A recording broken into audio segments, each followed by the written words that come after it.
Você provavelmente reconhece este rosto instantaneamente. O olhar intenso, a boina preta com a estrela solitária e a expressão desafiadora que estampa milhões de camisetas ao redor do mundo. No entanto, a realidade brutal do homem por trás da imagem mais reproduzida da história é infinitamente mais complexa e sombria do que o ícone pop sugere. Enquanto muitos o veneram como um santo secular dos oprimidos e libertador dos pobres, outros o condenam como um executor implacável que supervisionou fuzilamentos em massa. Essa dicotomia levanta uma questão perturbadora sobre como a história escolhe seus heróis e como ignoramos os fatos sangrentos em favor de uma narrativa romântica. A imagem que você vê em bandeiras de protesto esconde um contraste chocante. O guerrilheiro que pregava a luta armada contra o capitalismo se tornou, ironicamente, um dos produtos mais lucrativos do mercado capitalista global. Pouca gente sabe, mas o homem que se tornou o símbolo máximo da Revolução Cubana sequer era cubano, e sua trajetória não começou com armas, mas com um estetoscópio e livros de medicina.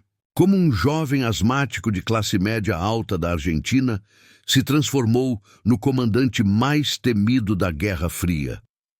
O que realmente aconteceu nas selvas da Bolívia que o levou a uma execução sumária e solitária.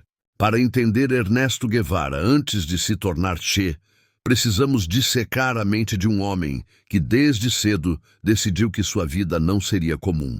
Existem relatos detalhados de sua juventude que mostram uma personalidade forjada na dificuldade de respirar, lutando contra ataques de asma que o deixavam prostrado por dias. Mas ao invés de fragilizá-lo, a doença criou uma disciplina férrea e uma vontade quase masoquista de superar limites físicos. Estamos prestes a mergulhar em documentos históricos e diários pessoais que revelam não o mito, mas o humano falho, obcecado e muitas vezes cruel. A narrativa oficial muitas vezes omite que Guevara não buscava apenas justiça social, mas uma transformação radical do ser humano através do sacrifício total. Ele acreditava que o ódio era um elemento eficaz de luta, uma máquina de matar fria e seletiva. Palavras escritas pelo próprio punho em sua mensagem à Tricontinental. Prepare-se, pois o que vamos revelar nas próximas linhas vai desafiar tudo o que você aprendeu na escola ou viu em filmes biográficos. A jornada do médico viajante ao executor de La Cabaña é pavimentada por intenções nobres e resultados aterrorizantes. Se você acha que conhece a história de Che Guevara, convido você a questionar suas certezas agora mesmo, pois os detalhes da sua captura e morte escondem segredos que demoraram décadas para vir à tona. Vamos reconstruir os passos finais de um homem que, isolado e doente, percebeu tarde demais que a revolução que ele tentava exportar não era desejada pelos camponeses que ele jurava libertar. Esta é a história não contada de uma ascensão meteórica e de uma queda trágica, onde a ideologia colidiu violentamente com a realidade. Nascido em Rosário, na Argentina, em 1928, Ernesto Guevara de la Serna veio de uma linhagem aristocrática, embora sua família já enfrentasse certo declínio financeiro.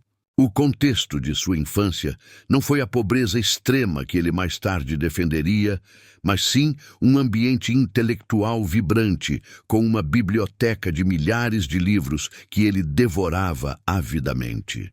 O jovem Ernesto jogava rugby e xadrez, demonstrando desde cedo uma competitividade agressiva e uma inteligência estratégica, mas era a asma severa que ditava o ritmo de seus dias, obrigando a família a se mudar para as montanhas de Córdoba em busca de ar puro. Foi durante seus anos como estudante de medicina na Universidade de Buenos Aires que a semente da radicalização começou a germinar, mas não em salas de aula. A famosa viagem de motocicleta pela América do Sul, imortalizada no cinema, foi o verdadeiro catalisador de sua transformação, expondo-o a uma realidade visceral que os livros não mostravam. Ao visitar leprosários e minas de cobre exploradas por empresas estrangeiras, Ernesto viu a miséria endêmica do continente não como um problema médico, mas como uma consequência política inevitável do imperialismo e da exploração econômica. O ponto de virada definitivo ocorreu na Guatemala, em 1954, onde ele testemunhou o golpe patrocinado pela CIA que derrubou o presidente democraticamente eleito Jacobo Arbenz. Foi ali, em meio ao caos e à frustração de ver uma reforma agrária ser desmantelada pela força militar, que Ernesto concluiu que as mudanças pacíficas eram impossíveis na América Latina. Biógrafos concordam que foi na Guatemala que o médico morreu e o soldado nasceu, convencido de que apenas a revolução armada poderia garantir a soberania dos povos latinos contra a influência dos Estados Unidos. No entanto, o primeiro episódio que contradiz sua imagem de Salvador, puramente humanitário, surge em seus próprios diários dessa época, onde a retórica se torna cada vez mais violenta e absolutista. Ele começou a ver os indivíduos não como fins em si mesmos, mas como peças descartáveis em um tabuleiro maior de luta de classes, uma mentalidade que definiria suas ações futuras. A empatia que ele sentia pelos leprosos começou a se fundir com um desprezo gelado por qualquer um que ele considerasse um obstáculo ao progresso revolucionário, criando um paradoxo moral perigoso. Antes de avançarmos para a guerra que o consagrou, quero que você reflita honestamente sobre a transformação que acabamos de descrever. Você acredita que a exposição à injustiça extrema justifica a adoção da violência extrema como única solução possível? Deixe sua opinião curta aqui embaixo, pois ela é fundamental para entendermos como figuras históricas são moldadas pelo ambiente. A ascensão de Che Guevara ao panteão revolucionário começou de fato em uma noite chuvosa no México, quando foi apresentado a um jovem advogado cubano exilado chamado Fidel Castro. A conexão foi imediata e intelectualmente intensa, durando a noite inteira, e resultou na entrada de Che como médico na expedição do iate Granma. A travessia para Cuba foi um desastre logístico quase total, com enjoo, tempestades e um desembarque caótico que resultou na morte ou captura da maioria dos 82 expedicionários nos primeiros dias, deixando apenas um pequeno grupo de sobreviventes para se refugiar na Sierra Maestra.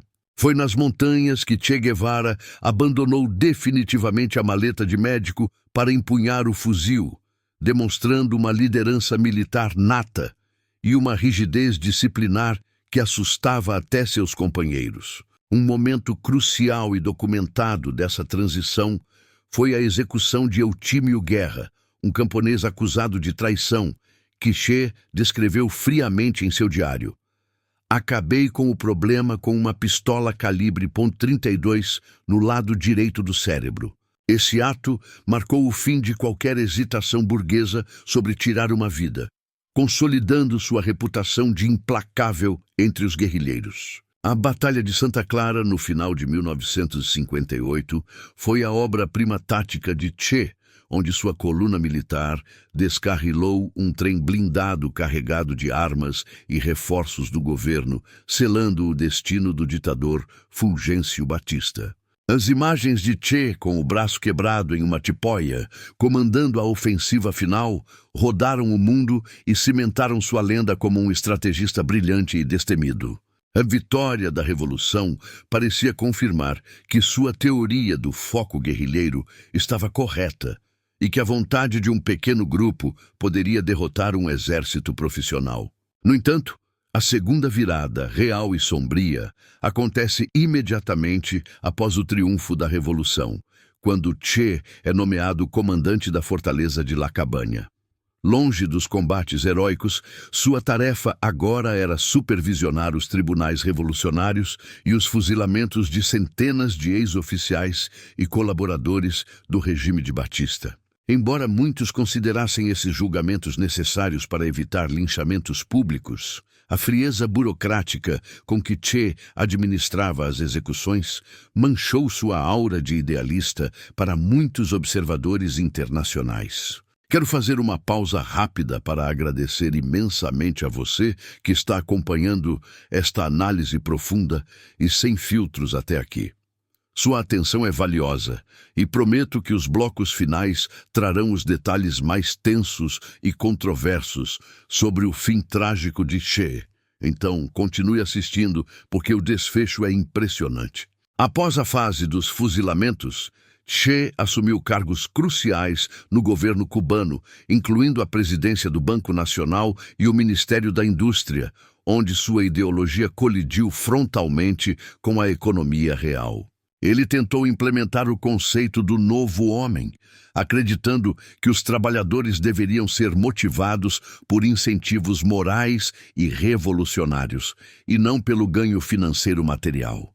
O resultado foi uma queda drástica na produtividade, escassez de produtos e um caos administrativo que ele mesmo, com sua honestidade brutal característica, admitiu em diversas ocasiões públicas. O ponto de não retorno, contudo, não foi apenas econômico, mas geopolítico, quando Che começou a criticar abertamente a União Soviética, a principal aliada de Cuba.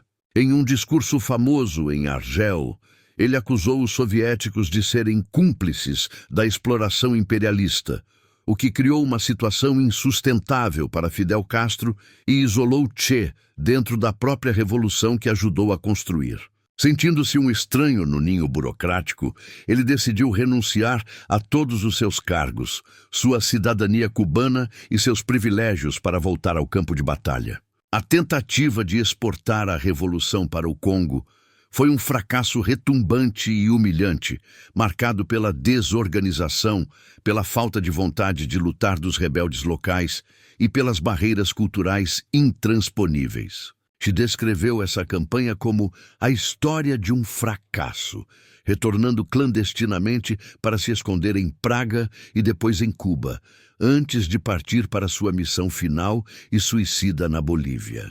A decisão de ir para a Bolívia, disfarçado de empresário uruguaio calvo e de óculos, mostra um homem desesperado para reacender a chama revolucionária a qualquer custo. Na Bolívia, a realidade esmagou a teoria. O Partido Comunista local o abandonou.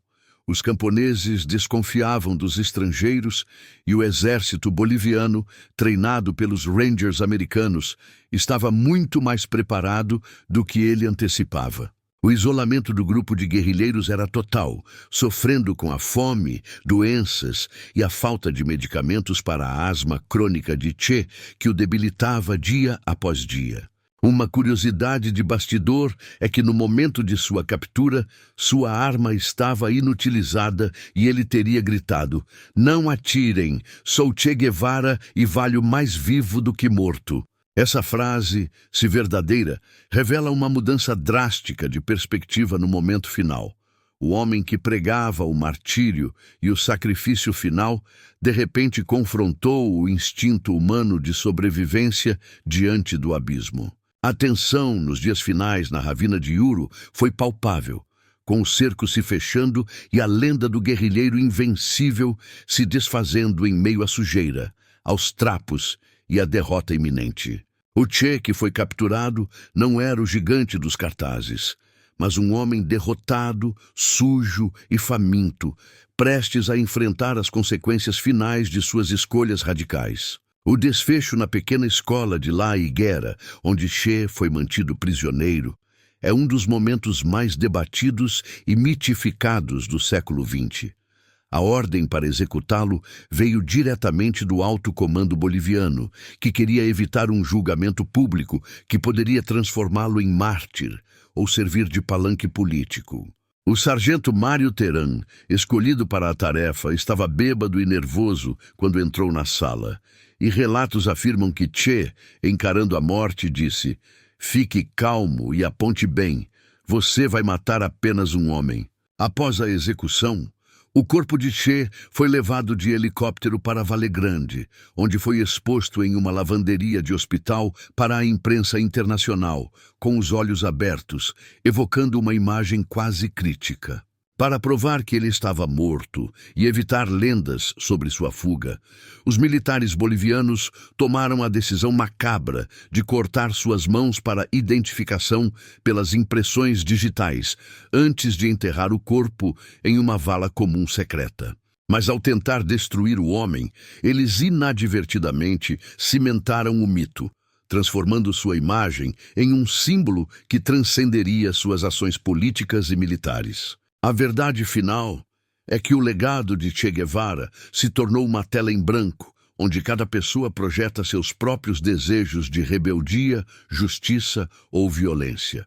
Para uns, ele é a encarnação do altruísmo, para outros, um monstro totalitário.